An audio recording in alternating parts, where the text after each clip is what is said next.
আমি আজ আপনাদের সাথে একটি কবিতা ভাগ করে নিতে চাই। কবিতার নাম প্রাপ্তি। কবি হলেন সুবলচন্দ্র দাস। শুধু শুধু ভয় পাও সংসারে এসে, খড়কুটো হয়ে তাই গেলে তুমি ভেসে।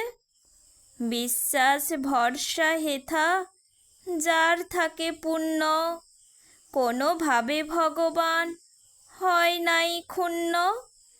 রোগে শোকে তাপে তাই হও আতপোড়া, ছুটে চলে লাখো লাখো সংসারে ঘোড়া।